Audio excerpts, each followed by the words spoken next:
मुझे बताइए लता शाह जब जे स्कूल में पढ़ती थी तो कैसी थी? बहुत सीधी सादी सी थी और अभी भी मैं सीधी सादी ही हूँ। पहले 7 कोल्ड ड्रिंक्स पी लेती थी एक साथ, एक घटक लेती थी, अब नहीं घटकती। लेकिन जब मैं दिल्ली से भिलाई शिफ्ट हुई और मैंने एक बार प्लांट विजिट किया तो मैंने देखा यहाँ पर क्या क्या सामान बनता था जो मेरी कल्पना से बाहर था। कंपनी ऐसे ही नहीं होती, बहुत सारी जिम्मेदारियां हैं, बहुत सारे लोग जुड़े हुए हैं। जो मेरे फादर इन लॉ को मैं कभी कभी बोलती थी, पापा ये 1 यूनिट, फिर 2 यूनिट, फिर 3 यूनिट, फिर 4 यूनिट, फिर 5 यूनिट, ये क्या कर रहे हैं आप? तो बोले बेटा तुमको अभी नहीं समझ में आएगा। एक आदमी जब आपके साथ जुड़ता है तो एक परिवार जुड़ता है। When my father in law used to tell me, तो मैं दिल्ली में न्यूज़पेपर खोलते मेरे बोलते थे टेंडर निकालो बेटा इंजीनियरिंग के, देखो टेंडर कौन से होते हैं। जैसे मैं पेपर खोलती थी तो मुझे नींद आ जाती थी, मैं सो जाती थी। अब सडनली बीएम शाह हॉस्पिटल खोलने का कैसे दिमाग में आया? कहाँ तो इंजीनियरिंग वर्क और कहाँ हेल्थ केयर? ये भी बड़ी एक लंबी सी स्टोरी है। My father in law was always wanting कि भिलाई में एक हॉस्पिटल होनी चाहिए अच्छी। एंड इनका जो पुराना घर था वहाँ पे एक छोटी सी हॉस्पिटल चलाते थे जिसको इन्होंने नाम बीएम शाह दिया था, भांजी मोंजी शाह। मेरे हस्बैंड ये जब टूर पे जाते थे तो जब वापस आते थे तो वो मुझे नरेट करा करते थे कि मैं ऐसा किया, मैं वैसा किया जी। और उनका नरेशन ज़रा लंबा हुआ करता था और मेरी थोड़ी सी मेमोरी शॉर्ट थी, मुझे बहुत लंबा नरेशन पसंद नहीं था। तो वो जब तक एंड पहुंचते थे मैं सो जाती थी। हाँ ये है कि मेरे हस्बैंड मुझे कभी हेल्प नहीं करते थे। बच्चा रो रहा है तो मुझे ही देखना है, नलाना है तो भी मुझे देखना है, स्कूल में अगर बस चली गई है तो भी मुझे ही छोड़ने जाना था कि वो राजा बने थे और राजा ही रहेंगे। नमस्कार, भिलाई से दिल तक के इस सेगमेंट में आज हम पहुंच गए हैं Lata Vijay Shah, director Simplex Engineering Company and Works. Ma'am आपका भिलाई टाइम्स के इस सेकेंड सीजन में दिल से दिल तक में बहुत बहुत स्वागत है। नमस्कार। नमस्कार। भांजी मुंजी शाह इन्होंने कंपनी को शुरू किया और श्री हीरालाल जी ने उसको कंटिन्यू किया और उसके बाद आपके पति विजय हीरालाल शाह कर रहे हैं। पर आपको इंजीनियरिंग के फील्ड में जहाँ की महिलाएं बहुत कम देखने को मिलती हैं, आपको इस सीट पे देख के बहुत अच्छा लग रहा है। This is a field where usually you see men, so a field where a lot of men and women standing firmly on the ground is wonderful to see. Thank you so much for. मुझे बताइए लता शाह जब जे school में पढ़ती थी तो कैसी थी? बहुत सीधी सादी सी थी और अभी भी मैं सीधी सादी ही हूँ। पहले 7 कोल्ड ड्रिंक्स पी लेती थी एक साथ, एक घटक लेती थी, अब नहीं घटकती। तो ये जो आपका young ladies high school fort में जब आप पढ़ती थी तो इतनी इन्फॉर्मेशन आपको कहाँ से मैडम? तो जब इंटरव्यू लेने आते हैं मैम थोड़ा सा होमवर्क कर लेते हैं हम भी। खैर, तो उस समय कैसी थी आप? Were you a naughty child और you were a simple? No, I was a very simple child, very studious but good in sports. Studies में मैं थोड़ी सी वीक थी, मतलब मेरा सिर्फ maths and science was good, languages were very very bad. I was pathetic in that. So you come from a business family? Yeah, my family, मेरे मायका जो है वो मेरे जो पिताजी उनका 1920 से they migrated from Kutch to Bombay and they had an establishment in 1920 itself. Okay. So very long time. So you were spoon business from the... Yeah, but we never were involved in our business because it was like, as you said, that businesses were always men dominated and they were like that. So after that, in 1920, when my family was into the business, was basically into tarpaulin business. Tarpaulin. तो जो trucks होती थी उनके ऊपर जो water proofing के लिए जो ट्रक्स पे लगता था वो बनाते थे, उसको मैन्युफैक्चर करते थे, उसको रिवेटिंग करना, उसको वैक्सिंग करना। पहले तो वाटर प्रूफिंग कुछ आता नहीं था, तो ये जो कैनवस होता था उसके ऊपर गरम गरम वैक्स लगा करके उसको वाटर प्रूफिंग करते थे। आपने बचपन में अपनी फैक्ट्री देखी थी? नहीं, कभी नहीं देखी। आज दिन तक नहीं देखी। पर आपको पता था कि ये काम होता? हाँ, ये बातें होती थी कि ये क्या करते हैं, क्योंकि बॉम्बे में अक्सर ऐसा हुआ करता था कि जहाँ पर फैक्ट्रियाँ होती थी तो वहाँ पर कंस्ट्रक्शन करने नहीं दिया जाता था। अगर आपको बारिश में कोई सामान को रखना है तो to protect that they had to have sheds which were temporary sheds. आज बनाया, 6 महीने के बाद निकाल दिया या 3 महीने के बाद बारिश के बाद निकाल दिया, तो इस तरह के शेड्स बनते थे।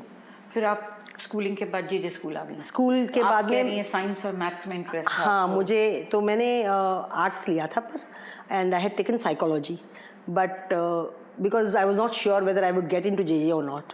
That's what I said, you said पढ़ाई में अच्छी नहीं थी, फिर जे में कैसे आ गई आप? जेजे में it was my destiny probably. So I got through JJ and then I did my foundation over there first year, and after that I did my interiors because I was very much for interiors. I had a very passionate for about interiors. बचपन से ही रंगों से खेलना मैं कहूँ आपको अच्छा drawing बहुत अच्छे से करती थी मैं जी। और उसमें बड़ा शौक था मुझे ड्राइंग करने अभी का। भी कंटिन्यू करती अभी भी करती हूँ। पेंटिंग करती हैं? पेंटिंग्स बनाती हूँ, ऑयल पेंटिंग्स है, एनामल वाली सब तरह की पेंटिंग्स करती रहती हूँ, स्केचिंग भी करती रहती हूँ। ओह गुड, अच्छा है आपने अपना मतलब अपनी हॉबी को या अपने प्रोफेशन को अभी भी जोड़ा हुआ है अपने आप से। बिल्कुल दिल से जुड़ा हुआ है। Is that your stress buster? Yeah, Painting? very Can true. we say that? Yeah. That whenever My work is my passion. Any work. It's nothing. जी हाँ, मैं बताना भूल गई दर्शकों को, जब हम मैडम से बात कर रहे थे तो मैडम बोल रही थी कि मुझे नाम पसंद नहीं है, मुझे काम पसंद है। बहुत ही बिरला महिला ऐसी हैं जिनको नाम नहीं चाहिए। आपसे बात करके वाकई में अच्छा लग रहा है। तो मुझे बताइए फिर जे स्कूल से भिलाई, कहाँ तो बॉम्बे की लाइफ और कहाँ भिलाई, और उस समय का भिलाई 1980 का भिलाई? मेरी शादी 1982 में हुई और तब मेरे हस्बैंड दिल्ली में रहते थे जी। तो मेरे पेरेंट्स ने फाइनली डिसाइड किया था कि वी आर गेटिंग या फैमिली के साथ में ही कुछ बीच में मीडिएटर जो थे वो फैमिली के ही पुराने टाइम में होता है। हाँ, तो विजय के मौसा जी थे और मेरे मामा जी लगते थे, मतलब my mama's friend, he was like a mama to me. जी। तो ही वाज अ मीडिएटर और उस हिसाब से एवरीथिंग सेट एंड हैपेंड। तो आप दिल्ली चली गई फिर शादी हो? हाँ, शादी के बाद दिल्ली में रही, दिल्ली में 16 साल रही और दिल्ली में भी मैं जब मैं थी तो मेरे ससुर जी हमेशा मुझे बोलते थे बेटा कुछ सीखो। अब मुझे सीखो मतलब समझ नहीं आता था मुझे सीखना क्या था इंजीनियरिंग के अंदर, क्योंकि मेरा प्रोफेशन बहुत अलग था और मैंने 1 साल काम भी किया था शादी से पहले, तो मैं इंटीरियर में ही काम किया था। और इंटीरियर में मैंने जब जॉब लिया तो उन्होंने मेरे को पेपर वर्क दिया, मैंने बोला मैं पेपर वर्क खाली नहीं करूँगी, मैं एग्जीक्यूशन भी साथ में करूँगी, मैं पेपर लकीर की फ़कीर नहीं बन सकती हूँ, मैं काम साथ में देखना चाहती हूँ। तो उन्होंने फिर मुझे एग्जीक्यूशन भी दिया, तो एग्जीक्यूशन से मुझे बहुत कॉन्फिडेंस अच्छा रहा, क्योंकि आप जो बनाते हो पेपर पे वो जब एक्चुअल में आता है तो बहुत वास्ट डिफरेंस हो जाता है जी। तो उससे मैं आपको थोड़ा सा टोकना चाहूँगी कि पेपर से जब आप एग्जीक्यूशन में आते हैं तो it's a total different ball game. If you ask me, आप एग्जीक्यूशन में जब आ रहे हैं तो आप कारपेंटर के साथ काम करते हैं, आप फैब्रिकेटर के साथ काम करते हैं, आप सिविल काम करते हैं। सो हाउ वाज दैट, वो जो निश से काम करना, how was that? It was a wonderful thing because I opted for it and I wanted to do it, so I had to. आप सीमेंट गारे से खेली हैं? हाँ, अपने हाथ से। हमारी कॉलेज के अंदर जो हमारा डिप्लोमा हुआ करता था, तब हम जब मैं थी तब डिग्री नहीं थी जी। तो तब डिप्लोमा ही था और 2 साल का इंटीरियर का डिप्लोमा था जे में जी। तो मैंने जब वो इंटीरियर का डिप्लोमा कर रहे थे तो बहुत सारे एक्सपोजर्स हमको कॉलेज देती थी। अच्छा। तो हमने लेथ पे भी काम किया हुआ है, हमने लैम्प शेड्स बनाए हैं और बहुत सारी वुड के अंदर जो लेथ के ऊपर काम कर सकते थे वैसा कारपेंट्री का काम भी मैंने हाथ से किया हुआ है। अच्छा। और फिर वो सेल पे लगते थे and that's how we learned. And being in JJ, I had a very good thing that there was a lot of exposure. Fine arts था, commercial arts था, architecture का था. It's an institute. Yeah, it is. Ceramics, graphics, and during that time I won a prize also. State level पे first prize मुझे मिला था for doing painting. Oh wow. तो मैंने उसमें print work किया था एंड प्लाई के ऊपर मैंने टेक्सचर करके उसके ऊपर एक इंसर्च करके मैंने एक प्रोजेक्ट बनाया था, उसकी मुझे सर्टिफिकेट भी मिली हुई है स्टेट लेवल की। वो पेंटिंग अभी है आपके पास? हाँ, पेंटिंग है।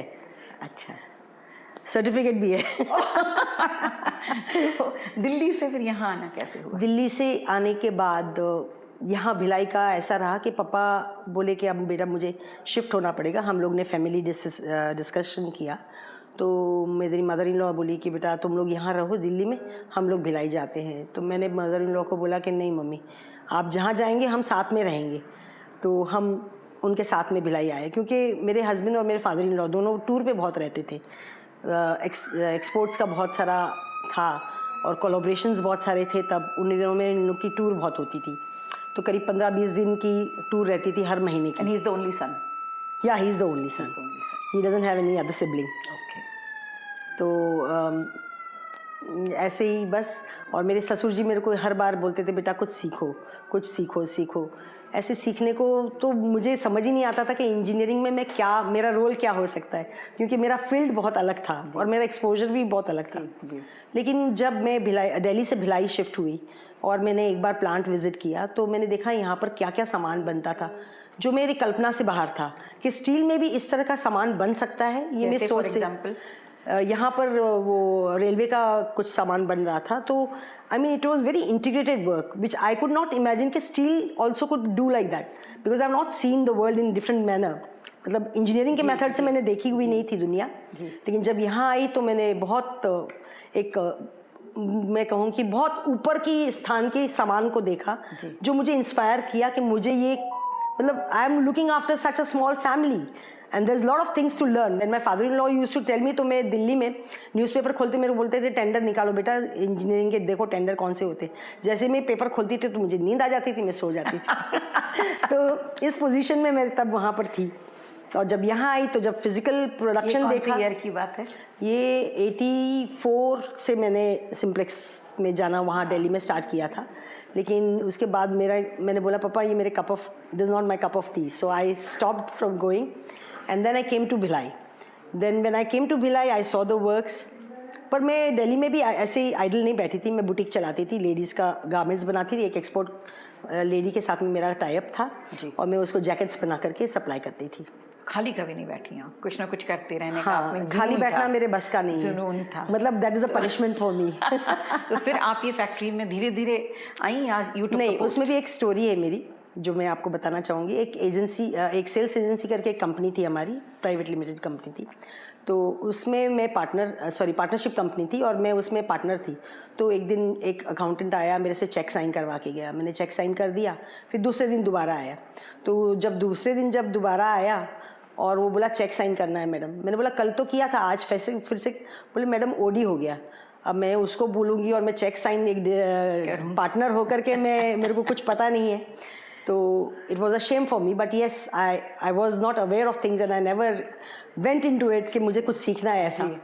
तो जिस दिन वो गया मैंने बोला मैं आज नहीं साइन करूँगी, तुम कल आना। फिर उस रात को जब पापा विजय और सब बैठे हम लोग खाना खाने के लिए, तो जब मैंने पापा को बोला पापा मेरे को एक बात पूछनी है, तो बोले क्या बात है बेटा बताओ। तो मैंने उनको बोला पापा ओडी क्या होता है? तो बोले किस चीज़ में ओडी, स्टील में है कि किस चीज़ में? मैंने बोला वो बैंक वाला आया था, अकाउंटेंट आया था और ऐसे ऐसे मेरे से पूछ रहा था। तो मैं बोली उसको पूछूंगी तो मेरी शर्मनाक बात थी, तो मैं आपसे पूछ रही हूँ। तो बोले अब बेटा it's high time for you to start जी now. So then also I also felt my heart that was very bad on my part that I don't even know him, and that time I was like mother of two. Okay. And I was around 45 years old. How old were children? Children, my son was say he was in class 6 or 7 and my daughter was in class 10. So they were matlab they were quite big by then. Yeah. So but I was a housewife over here. जी, फिर वो OD ओवरड्राफ्टिंग से आपने जो overdraft किया, overdraft हुआ तो वो overs से ही चलते चले गए। फिर I started looking into the company कि बेटा क्या भाई उसमें क्या था, मुझे क्या देखने का है। तो आई स्टार्टेड, बेटे पापा बोले कि अब तुम मंगवाओ बेटा सारे अकाउंट्स के कागज और देखना शुरू करो। तो जब देखना शुरू किया तो अकाउंट्स फाइनेंस से आपने शुरू किया? या I started from there to look into it. And before that we had a sales agency का हमारा शॉप था जी, टाइटन शॉप थी जी वहाँ पर। तो वो टाइटन की शॉप में देख रही थी, तो उसमें यही बस देखना शुरू किया। तो उसमें दिखा कि 10 लाख का गल्ला था और 10 लाख का डेड स्टॉक पड़ा हुआ था जो इतने सालों से जो बचते जा रहा था। तो वो भी मैंने फिर टाइटन वालों के साथ में बुला करके देन आई स्टार्टेड, या I could run it, I was on the track. And there I thought that something is genetically, it comes to you. You don't need to own it otherwise, but it comes. And that's how it started. जो मैंने पढ़ा था उसमें आप लोग industrial equipments बनाते हैं, rolling stock, मेरे जैसों के लिए ये सारी वर्ड्स बहुत ही ग्रीक हैं, यूनिवर्सल ड्रिल, ये सारा क्या है? हमने तब जब 2008-06 की बात है, तो I started coming over in the factory at part-time thing. I started because I had to look into accounts at that time. तो फाइनेंस में ही आपने एंट्री ली इस फैक्ट्री में भी? नहीं, शुरू में वहाँ से की, लेकिन जब एक दिन पापा के साथ में मीटिंग के लिए गई थी हायरिंग के अंदर, तो वहाँ पर मैंने देखा बहुत बड़ा ब्लैक होल था। तो पापा ने बोला बेटा तुम ये शुरू कर सकती हो। मैंने बोला पापा बिल्कुल मैं करूँगी, it's a challenge for me and I start, because I don't know, engineering का ई नहीं मालूम था, but I had to do something, so I said okay I will do it. और उस टाइम पे हमारे पास 208 मशीनें थी ऑलरेडी बनी हुई कंपनी के अंदर, और वो हम रेंटल पे चलाते थे, क्योंकि हमारी कंपनी का ये इक्विपमेंट जो अर्थ मूविंग इक्विपमेंट्स थे, और तब रोड के काम बहुत चल रहे थे यहाँ पर छत्तीसगढ़ में। और जब वो था तो मैंने पापा को बोला मैं लूँगी ये चैलेंज, और मैंने बोला पापा जब मैं नहीं पहुंच पाऊंगी कहीं या नहीं समझ पाऊंगी तो मैं आपके पास आऊंगी, नहीं तो आप समझ लेना काम हो गया। He was your mentor, let's say. Yes, he was. He always ignited in us that we should do something, we should not sit idle. And I would never sit idle because I was not that type of a person. But on what path I was supposed to move, I was never knowing that. He guided you. He guided me. And then you and whatever challenges came my way, whatever challenges came my way, I accepted it and I started doing it. So initially उन those days जैसे आप कह रही हैं कि आप rent पे देते थे, तो लेबर के साथ काम करना तो बड़ा मुश्किल रहा होगा उस दौरान? बिल्कुल था, और उस क्लास के लेबर के साथ मैं काम करती थी जो driver, mechanic, That's what I asked. और उस तरह के जो थे सोर्स, उनके साथ वो रात को 12 बजे फ़ोन कर देते थे कंपनी में और बताते थे कि हमारा होस पाइप फट गया है, हमारा मशीन नहीं चल रहा है। तो ऐसे करते करते मुझे लग रहा था कि either they are taking us for ride, so what I did was 12 बजे मैंने गैंग उठाई, गाड़ी में भर्ती हुए हम सब और निकल पड़े। और पहुंचते हैं तो वहाँ पर मतलब हमारे जो करता धरता वहाँ पर सारे जो लोग थे कंपनी के लोग, ओके, तो उनको लेकर के निकल पड़ी। दे नेवर एक्सपेक्टेड कि हम वैसे पहुँच सकते हैं, धमक सकते हैं वहाँ पर। और पहुंचने के बाद में एक्सपीरियंस हुआ उनके साथ में, नेगेटिव था, उसको पॉजिटिव किया, and then the journey was on. Do you believe in reward and punishments? Punishments I don't think आज के दिन में इवन बच्चे को काम आते हैं, but yes they should be known to that people are aware around them, you can't take them and you can't take them for a ride, so they should be known to it that they are not going to take everything light, because it is a responsibility. Company ऐसे ही नहीं होती, बहुत सारी जिम्मेदारियां हैं, बहुत सारे लोग जुड़े हुए हैं। जो मेरे फादर इन लॉ को मैं कभी कभी बोलती थी, पापा ये 1 यूनिट, फिर 2 यूनिट, फिर 3 यूनिट, फिर 4 यूनिट, फिर 5 यूनिट, ये क्या कर रहे हैं आप?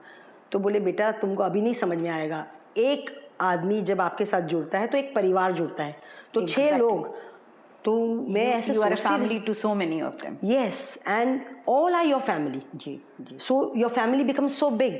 Then I wondered, इनकी family इतनी बड़ी और मेरी family बस ये 4 लोग, तो I should also grow. So I started stepping into this. तो अभी जब आप आपके साथ बात करें, अभी कुछ नहीं करते करते हजारों की तादाद में, so do you believe in a strong HR hold? या you are still into operations? No, HR hold तो है ही. I mean all departments are known to me. All departments. And you have an interaction with all of them on daily basis. Yeah. Okay. क्योंकि मुझे ऐसा लगता है, मतलब जो मैंने देखा है कि हम जब ऊपर चले जाते हैं तो हम इतने रूट नहीं, मैं रूट से जुड़ी, मेरे को ऊपर से तो मैं कर ही नहीं सकती थी, क्योंकि मुझे ये नॉलेज ही नहीं था इंजीनियरिंग का। तो मैं तो प्लांट के अंदर जाना, मशीन क्या चीज़ होती है यही नहीं मालूम था कि लेथ क्या है, मिलिंग मशीन क्या है, वर्टिकल बोर क्या है, हॉरिजॉन्टल बोर क्या है, ये सब चीज़ें बड़ी मेरे लिए तो एक, और आपने उसको लर्निंग फेज को बड़े आसानी से अडॉप्ट किया, because it took me time. I wouldn't say कि it was it is a one day job that I learned it. I came into it, but you were eager to learn. Yes, I was. I told you that whenever I was placed in any place to work is worship for me. तो you were eager to learn, और आपको ऐसा नहीं लगता था कि मैं director या ओनर की, प्रोप्राइटर की बहू हूँ या उनकी पत्नी हूँ तो मैं कैसे पूछूं? ऐसा आपको हेजिटेशन नहीं था? कभी नहीं। आपने मतलब रूट से मैंने हमेशा, और सब लोगों ने, मेरे जितने भी कंपनी के लोगों ने मेरे को पूरा साथ दिया, मुझे समझाया, बताया, दिखाया, and I could get through. So your mentor was your and how was your relationship with your husband? आप तो पैरेलली चलने लगी उनके। Like Vijay as my husband, ये जब टूर पे जाते थे तो जब वापस आते थे तो वो मुझे नरेट करा करते थे कि मैं ऐसा किया, मैं वैसा किया जी, और उनका नरेशन जरा लंबा हुआ करता था और मेरी थोड़ी सी मेमोरी शॉर्ट थी, मुझे बहुत लंबा नरेशन पसंद नहीं था तो वो जब तक एंड पहुंचते थे मैं सो जाती थी तो मगर उनके साथ में ये है कि इंटरेक्शन बहुत हुआ, उन्होंने मेरे को बहुत सारी चीज़ें बताई थी, तो मेरे माइंड में इंजीनियरिंग का एक बेसिक पिक्चर था, लेकिन इस तरह का विराट जो इंजीनियरिंग मैंने देखा यहाँ आने के बाद में, वो नहीं था। तो यहाँ आने के बाद में वो experience, so one side was your father-in-law and one side was your husband guiding you all through. My husband always used to narrate what he went through the company, उनका ये प्रोडक्ट था, ऐसे बनाते हैं, वैसे बनाते हैं। Through his learnings you also learned. Yeah, because he was keeping on updating me with his experiences, what he was doing too. अब तो सेकंड इन लाइन भी तैयार हो गई है आपकी। जी, मेरा बेटा भी आ चुका है, and my son in law and my son both are in the company. Okay, दोनों ज्वाइन कर चुके हैं। तो यहाँ तक तो हम पहुँच गए हैं कि आप सिम्प्लेक्स में एज अ डायरेक्टर हैं। अब सडनली बीएम शाह हॉस्पिटल खोलने का कैसे दिमाग में आया? कहाँ तो इंजीनियरिंग वर्क और कहाँ हेल्थ केयर। ये भी बड़ी एक लंबी सी स्टोरी है। My father in law was always wanting कि भिलाई में एक हॉस्पिटल होनी चाहिए अच्छी, एंड इनका जो पुराना घर था वहाँ पे एक छोटी सी हॉस्पिटल चलाते थे, जिसको इन्होंने नाम बीएम शाह दिया था, भांजी मोंजी शाह जी, उनके फादर के नाम जी, प्रोप्राइटर जो थे आपके। हाँ। सिम्प्लेक्स के। तो एक दिन पापा ने बोला, बेटा अब ये छोटी पड़ रही है और मैं चाहता हूँ कि मैं एक इस प्रदेश से जो मुझे मिला है मैं वापस इसको दूँ, give back to the society. So he wanted that, intention was very clear on his mind. And I said, Papa, I will make the hospital, but don't tell me to run the hospital. Because that civil part, I can do it. We called people from Bombay and all. They had big budgets. कोई 50-100 करोड़ का budget बना करके hospital के बारे में बताता था. मैंने बोला, पापा इतना सारा पैसा इसमें लगा देंगे तो फिर चलाने के लिए खटिया भी नहीं मिलेगी हॉस्पिटल की. तो he said, okay, तुम बनवा लोगी? मैंने बोला, yes, पापा. And that hospital was single-handed made by me. और आपको एज यू सेड आपको बिल्कुल भी मेडिकल का कोई एक्सपीरियंस, मेडिकल का कोई ज्ञान नहीं था, सिविल का था, सिविल का था. लेकिन हमारे आर्किटेक्ट नगरिया जी जो थे उन्होंने मुझे बहुत हेल्प की. उन्होंने ड्राइंग्स बनाई, डिस्कशंस किए, फिर कितना क्या साइज का कैसे क्या होना चाहिए. Hospital is totally a different, it's not a house, it's totally you have oxygen lines going, the vacuum lines going, that all I arrange professionally. पढ़ना पड़ा होगा ना पर सारा? नहीं, वो मुझे थोड़ी सी मैंने उसके बारे में जानकारी ली, हॉस्पिटल्स देख करके मुझे जानकारी मिली. पर कुछ भी 100% तो नहीं हो सकता, लेकिन कोशिश हमने पूरी की कि हम बनाए, हाँ, पूरा बन जाए. और फिर उसको आपने हैंड ओवर कर दिया. फिर हमने एक उसमें भी एक स्टोरी बनी कि कुछ हुआ and that doctor could not run the hospital. Then I had to search for somebody else. We searched for somebody else and somebody else helped to run the hospital. And it started. The journey started. It had to start because the God's will was there to do it. And the intention was very pure. Yeah, very pure. जी. और आज तक, touch wood, my hospital is doing fine. My people are very strong, very, very devoted to the hospital. Whether it is doctors, whether it is attender, whether it is nurses, whether it is duty doctors, whether it is everyone. So it's a very good teamwork they have. तो जैसे आपने HR यहाँ पे किया, वहाँ पे भी उतना ही एचआर. जी, वहाँ तो मुझे स्क्रैच से स्टार्ट करना पड़ा था. I did it. I somehow managed it. Ji. But hospital was like a nightmare for me. क्योंकि एक तो डॉक्टर्स की आप जानती हैं कि कितने हेड स्ट्रॉन्ग होते हैं, उनकी एटीट्यूड ही अलग रहती है. So it was like very difficult for me to do it, but I did it. Okay, so as I said कि hospital is totally a different game and engineering is here you are dealing with material and here you are dealing with life. दोनों को parallelly चलाना तो बड़ा मुश्किल है क्योंकि दोनों के लिए डिफरेंट साइड चाहिए. मैम कुछ भी काम करो, इट्स अ टीम वर्क. जी, मैं अकेली कुछ नहीं हूँ, मेरी पूरी टीम मेरे साथ है. जब कंधे से कंधा मिलता है तो काम कुछ भी आसान हो जाता है. ओह सो ब्यूटीफुल. ओके, तो अब मुझे बताएं. एवरी पर्सन, आई मीन आपकी 5 उंगलियों में छोटी बड़ी सब होती है, मगर पांचों की इंपॉर्टेंस अपनी अपनी है. सो लता शाह, हाउ शी मैनेजेस, जो अक्सर मैं अपने सारे इंटरव्यूज में पूछ रही हूँ, वर्क लाइफ बैलेंस. क्या आपको कभी कभी गिल्टी लगता था जब आप शुरू में काम करती थी कि बच्चों को छोड़ के आ रही हैं और यहाँ पे ज़्यादा टाइम दे रही हैं, और अभी मैंने जैसे आपने बताया कि 7:30 से सुबह आ जाती हैं आप और 7:30 रात तक रहती हैं, तो वो वर्क लाइफ बैलेंस कैसे बनाती हैं? अब तो बच्चे खैर बड़े हो गए, पर उस टाइम में मैं जो हमारे नए यंग एंटरप्रेन्योर्स हैं उनके लिए मैसेज आप देना चाहेंगी? बिल्कुल, कैसे बनाएं? मैं आपको थोड़ा सा बताऊंगी. जब मेरे बच्चे छोटे थे तो मैं घर पे से ही ऑपरेट करती थी मेरा बुटीक. जी, आई हैड सर्वेंट रूम, उसके अंदर मैंने पूरा बुटीक बना के रखा हुआ था, तो मुझे कहीं ज़्यादा जाने की ज़रूरत नहीं पड़ती थी बाहर. और सिर्फ मटेरियल के लिए तो बच्चे जब सो जाते थे या स्कूल जाते थे तो I used to manage it that way, but I have never left my kids on आया और on any other help, household help. जी. My mother-in-law and me, we used to take care. If I was busy in something, my mother-in-law was Support always. system बहुत बड़ा था आपके और मेरी mother-in-law ने हमेशा मुझे इतना 100% सपोर्ट दिया है. मेरी माँ ने भी इतना नहीं दिया होगा, पर नहीं, मेरी माँ भी बहुत अच्छी रही है. उन्होंने मुझे हमेशा सपोर्ट किया है. But my mother in law was like a mother to me. As a उन्होंने हमेशा कोई भी चीज़ में मुझे कभी ना नहीं बोला. तो अभी नए एंटरप्रेन्योर्स को आप क्या बोलना चाहेंगे, हाउ टू मैनेज दैट? मैं तो लड़कियां जो हैं अभी जो मैं देख रही हूँ उनके लिए बड़ा मुश्किल है होम वर्क लाइफ बैलेंस बनाना.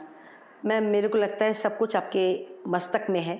अगर आपका मस्तक क्लियर है कि मुझे करना क्या है ज़िंदगी के अंदर, तो you are absolutely clear in your mind, you can work as you want. If you are not clear, if you are into two things, that whether I should do, whether I should, if there is whether, then there is neither. So if you have to be strong enough in your mind that I want to do something, when there is a will, there is a way.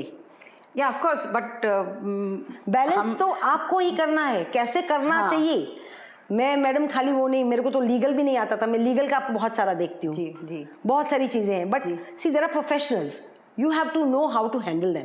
If you know something which you can handle, then you should have the confidence to do it. First of all, you have the will, then you have the way. अगर आपके पास में इच्छा नहीं है तो आप कैसे काम करेंगी? नहीं, पर फिर भी मैंने देखा है कि हम महिलाओं को मोस्टली हम सब मल्टीटास्किंग करते ही रहते हैं और उसी में शायद हम सक्सेसफुल भी होते हैं दोनों को वर्क लाइफ बैलेंस बनाने में. पर अभी मैं देखती हूँ कि सुबह 8 बजे से निकल के 8:30 बजे, मतलब ऐसा कौन सा घर होता है जहाँ एक काम से फिर औरत दूसरे काम में चली जाती है? How to help them with that? I have always seen my mother that she was like, I mean as a housewife also, वो बहुत सारे लोगों को हेल्प कर देती थी. तो अपना घर का काम, क्योंकि हम लोग 16 लोग घर के अंदर थे and we were joint family. We were staying in a chawl system at that time. In Bombay was chawl system was also very expensive in those days when I am talking. तो my mother was like, she used to help anybody who was in trouble. For anything, any help they want, and she's always there to stand by them. So I have seen that. But she was a very humble lady. मैं उतनी humble नहीं हूँ, मैं थोड़ी सी strong हूँ. और मेरी माँ के लिए अगर कोई बोल देता था तो एकदम रानी लक्ष्मीबाई बन करके लड़ लेती थी उनसे. तो एज आई सेड कि हम मतलब अक्सर हम महिलाओं को यही बोलते हैं कि वर्क लाइफ बना के चलें, and there are lot of expectations at home also.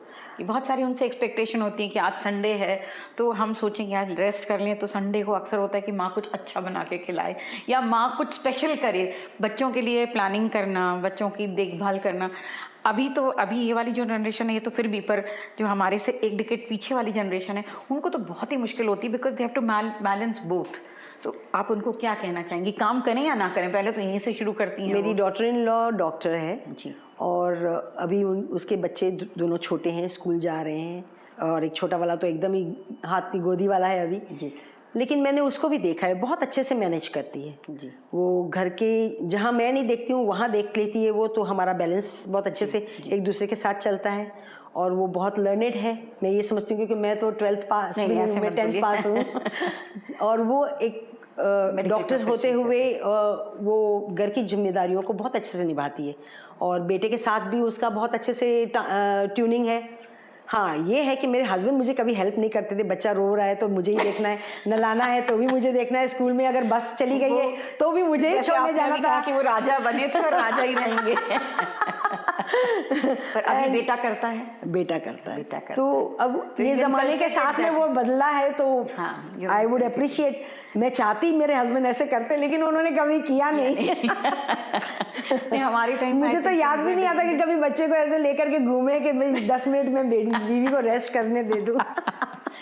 तो मैं उस तरह से ढली हुई थी, तो मुझे कोई कभी प्रॉब्लम नहीं हुआ. So you could multitask so many things together. Yeah. There I would say that genetic I got from my mother. And she was also very fast in work, very fast to think, very fast to take decisions and do it. Do and die जैसा था. Come what may, कर लो, हो जाएगा. And that confidence and that God's blessing was always there. तो जो किया वो सही निकला और अच्छा ही निकला. चलिए, so nice it was to talk to you. मैं चाहूँगी कि आप हमारे व्यूअर्स को कुछ मैसेज दें, खास करके फीमेल एंटरप्रेन्योर्स को. मैं ये समझती हूँ कि सब सच्चाई अच्छी है अपने घर के अंदर, लेकिन कभी कोई चीज़ अनहोनी हो जाए और आप अगर काम नहीं करती हैं, फाइनेंशियली अगर आप स्ट्रांग नहीं हैं, तो आपके लिए मुसीबत बहुत बड़ी है। तब आपके लिए एक ब्लैक होल हो जाता है और आपको पता ही नहीं फिर राइट जाना है कि लेफ़्ट जाना है, और then there are lots of people who will come, मांगने आ जाएंगे, सब कुछ, बहुत सारी डिफ़िकल्टीज़ हैं। इससे अच्छा है कि भले आप पार्ट टाइम 2 घंटा भी काम करिए, मगर करिए ज़रूर। इंडिपेंडेंट फाइनेंशियली अपना बनाना अस्तित्व बहुत ज़रूरी है। ये नहीं है कि इंडिपेंडेंट हो गए तो एरोगेंट हो जाना है, नहीं, आपको आपकी अस्तित्व को बनाना बहुत ज़रूरी है। मैं ये मैसेज, कॉन्फिडेंस आपको आता है। और कॉन्फिडेंस काम करने से बढ़ता ही है जी, घटता नहीं है, बढ़ता है, और वो अच्छा है, आपको नम्रता देता है। जी जी। हाँ, जहाँ आपको हार्श होना है वहाँ वो स्टेप तो लेना ही पड़ेगा, लेकिन काम करने से आपका वृद्धि होगी, कुछ खराब नहीं होगा। और घर में बैठ करके आपको 2 घंटे का खाना है, उसके लिए आप पूरी ज़िंदगी वहाँ निकाल देंगी तो आप आलसी हो जाएंगी। इससे अच्छा है काम करो और फिट रहो, mentally and physically both. Thank you so much for talking with us. It was nice meeting you. Thank you.